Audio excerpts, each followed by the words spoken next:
এই যে স্যার দেখতেছেন, এই বড় প্রজেক্টটা কিন্তু আমার নিজের। আচ্ছা, প্রতি বছর মাছ চাষ করে আমি এখান থেকে লক্ষ লক্ষ টাকা ইনকাম করি। আরে সর্বনাশ। মানে আপনারা যে ব্যাপারে হয়েছিলাম, এখন আমি কেন আরো কিছু মাছ চাষ করবো। 10 লাখ টাকা লোন আপনি যদি আমার দেন, মাসে 1 লাখ টাকা কিস্তি দেওয়া কোনো ব্যাপার না। আরে সমস্যা নাই, সমস্যা নাই, আপনি এত বড় প্রজেক্টের কাম কাজ আছে, কোনো ঠিক প্রবলেম আছে, আপনি আপনারা তো সরজমিনে দেখাইলাম, আমার আরো কয়েকটা প্রজেক্ট আছে, আপনি চাইলে আমি দেখাইতে পারি। আচ্ছা, সমস্যা এটা এটা নাই। দেখাইলাম একটা স্যাম্পল হিসেবে। ঠিক আছে, ঠিক আছে, সমস্যা নাই, কোনো সমস্যা আমার নাই। লোনটা আপনি পাস করে আচ্ছা, দিন। আচ্ছা, আচ্ছা, আচ্ছা। দেখাইলাম, ঠিক আছে স্যার। আরো আপনি আমার দমলো দমলো যে প্রজেক্টটা দেখা যাচ্ছে এটা কেনার প্রজেক্ট দেখা যাচ্ছে এই হারো বাটপার করে বাটপার আমার আজকে 3 বছর ধরে 3,000 টাকা নিচ্ছে তুই আমার টাকা এখনই নিতে হ্যাঁ তুই একবার প্রজেক্ট দেখা আছে 10 লাখ টাকা লোন দেওয়ার 10 লাখ টাকা আর বায়াত করি না আসলে তো আর বায়াত করি না ওই জায়গাটা ভাই, বলে বলতে পারছি। তোমরা তো হার জায়গা দিয়ে।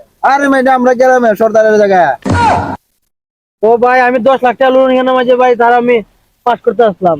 আজ হাম করি না ভাই এ বাটপার এর কাছে মানছে লাখ লাখ টাকা ভাই সেরা সুরতে মে দেখা যায় পালা তোমার বাট ফারকের লেগে আল্লাহ তোমার বাসাক ভাই বাড়াকে টাইম আইছো ভাই। যাবেন জান ভাই চাইছিলাম তোরা 2,500 টাকা বাজেটটা আসলে দিলাইতাম।